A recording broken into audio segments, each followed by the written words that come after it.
যখন আমরা পতন পতন আর ক্ষয়ের ভয়াল অতলীন হতে চলেছি, তখন রূপনারায়ণ পৃথিবীকে সুস্থ করে তোলার জন্য সর্বাগ্রে প্রয়োজন। সমাজের যুব সম্প্রদায়কে সবল আর সুস্থ করে তোলা।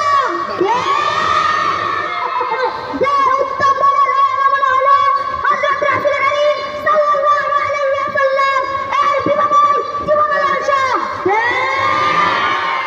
হযরত রাসূল করিম সাল্লাল্লাহু আলাইহি ওয়াসাল্লাম এমন এক সমাজ ব্যবস্থাকে পরিবর্তন করতে সক্ষম হয়েছিলেন।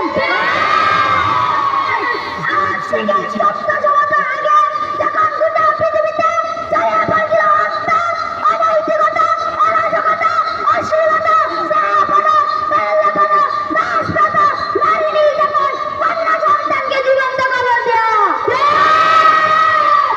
জুয়া খেলা, মদ পান, দেব পূজা, ইন্দ্রিয় পূজা তথা সর্বপ্রকার নির্লজ্জতা আর অশান্তির কারণে উপনীত যাকে আমরা চরম পর্বতার যুগ বলে জানি। যার করুণ দৃশ্য স্মৃতির মালি কোথায় ভেসে উঠলে আজ অন্তর্মন স্পন্দিত হয় তীব্রভাবে। মনুষ্যত্ব বিমর্জিত, অধপতিত, জাতির গ্লানিকর, নাস্তিক কর্মকাণ্ড তখন অভিশপ্ত ইবলীসকে হার মানিয়েছিল। এমন বিভীষিকাময় তত্ত্ব সুকান্ত বিশ্বের আমূল পরিবর্তন সাধনের লক্ষ্যে নবদিনের পরিসমাপ্তিতে আগমন করেছিলেন রসুল পাকরে দু আলম আকায়ে নামদার তাজুদ্দৌলে মদিনা বিশ্বনবী হযরত মুহাম্মদ সাল্লাল্লাহু আলাইহি ওয়াসাল্লাম।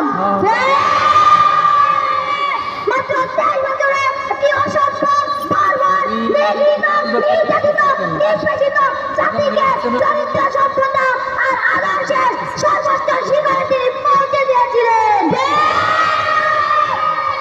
প্রিয় উপস্থিতি, কোন সেই অলৌকিক শক্তি, কোন সেই জীবনকাঠি, যে অলৌকিক শক্তির বলে সেই জীবনকাঠির জাদুর স্পর্শে এবার রোশনকে সাধন করিয়াছিলেন।